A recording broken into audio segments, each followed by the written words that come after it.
My name is Deril. I'm in the Blackjack Hall of Fame. I've been asked to lead casinos on 6 continents. I beat the biggest casinos in the world with these card-counting computer shoes. I grew up with a lot of feminine energy, my mother and my 3 sisters. My biological father, I never met him. He left when my mother was pregnant with me. We were in a middle-class suburb of Los Angeles. Money was tight, though. We didn't have a lot of extra. When I was 16, my mother put a book called Beat the Dealer in my Christmas stocking. She thought it was about a card game. She didn't know it was about gambling. I always loved math, and I always loved cards. I think I was on the spectrum a bit, but I ended up learning how to count cards. So I ran away to Vegas as a teenager and made a career out of playing blackjack. I'd like to say it was Vegas in the 80s, but it was Vegas in the 70s. There were very few casinos, I mean, at that time, so it was kind of a small world. I was so young. I went there with $50 and a guitar and 1 shirt. I spent that $50 on a room for a week. As a youngster, there was a free breakfast at this place, catty corner from the Sahara, called the Centerfold. And every day, they would have a couple pieces of bacon and some potatoes and a couple of eggs. And it was free. There was always a young woman dancing on the stage. You had it all, right? Mostly I was there for the breakfast. I got a job selling ballpoint pens, 4 hours a day, 5 days a week. I was cold calling businesses. My first paycheck was like $150, and I went right down to the Stardust and doubled it. And I thought, okay, this is good. I'm home. I'm gonna do well. I got an apartment. I just started practicing hours and hours, and I ultimately learned how to count cards. I mean, I had to make a living somehow, and I was good at math, so card counting was perfect for me. It was fun. I remember I was practicing so much, there was this gigantic 8 of clubs that would come into my dreams every night and chase me down the Las Vegas Strip. Once you have it, these casinos are your ATM. Card counting is not cheating. It's just playing a game. The casino offers the game. You're gambling your own money. Do you want to play it well, or do you want to play it badly? If the casinos could identify the card counters, they could ask them to leave. Because it's just a business, and if you aren't going to make them money in the long term, they don't want you in their business. People have this idea, card counting, you have to be a genius. The truth is, I could teach you to count cards in a day. It's about keeping track of the little cards versus the big cards. So you keep a running total. 2 through 6, you add 1. And for the big cards, 10, Jack, Queen, King, Ace, you subtract 1. So you can see if your running count is positive, that means there's more big cards in the deck. And that gives the player an edge for a couple of reasons. The dealer has to hit their hard 16, and you don't. So the dealer will bust more often. You know a little bit about what's left in the deck.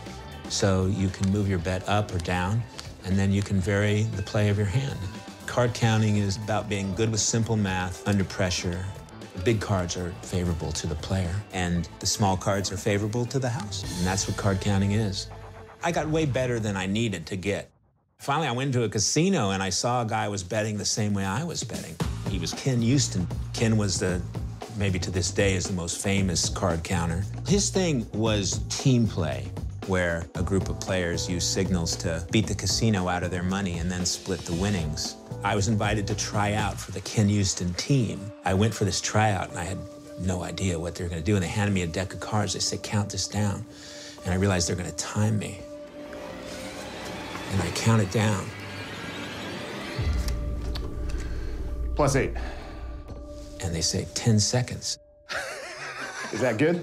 And they say, that's the best we've ever seen.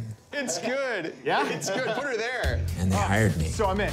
I was just a kid, just trying to find my way in the world while I was doing these big things. You know, this was the biggest blackjack team on the planet. I was looking for some male role models, and unfortunately, I found perhaps the wrong ones. We had fun. There were team dinners where we'd go out and meet after the game. We'd pool the winnings, and I'd get my cut. I remember our first big win. We went down to the motorcycle dealer, and we bought a couple of Honda 750s and drove them to Los Angeles. Rented a Rolls Royce for a week just to get our pictures in it. And there was just drugs and women. All these other people on the team had already gotten steamed up. You know, they had already been caught counting a lot. So they sent me in, and they would have a big player come in and sit on the other side of the table, and it would be them that bet the money and them that won the money, but we would be telling them exactly what to do.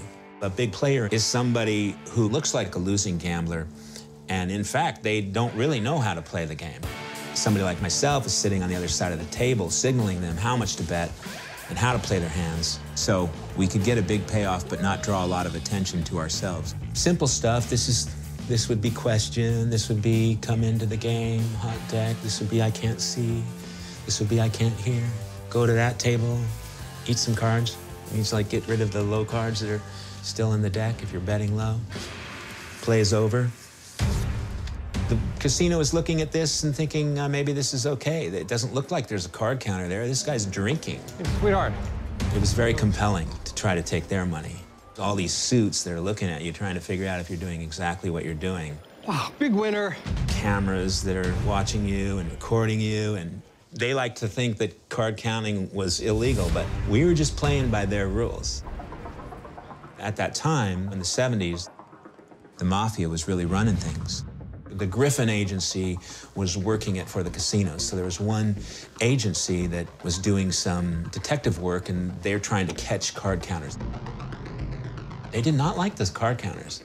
If you're actually playing well, oh no, we don't like you, and we're gonna take your picture, we're gonna show it to everybody.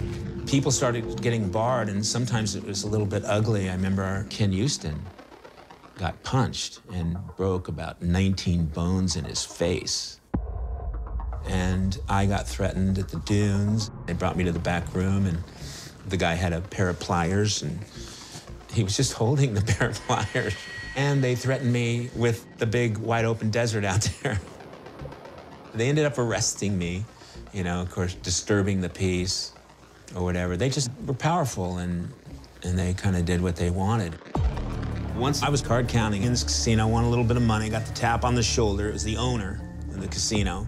And he asked me to come with him, bring the chips. And we sat there in his office. He put the chips on the table, and he kept saying, it's a very dangerous game you're playing. It's a dangerous game you're playing. But we negotiated over these chips. He was going to take some, and I would take some. And finally he said, well, you want to ride back to your hotel? And I said, I don't think so. And I called Art, my friend, who was still back at the hotel. It was a bit stressful, but I said, Art, can you come down here and pick me up? He said to me, do you think they might kill you? I said, I think they might. And so he said, I'll send a taxi. I just wasn't smart enough to have any fear about these situations. I really just played to win. I took the money home and lived.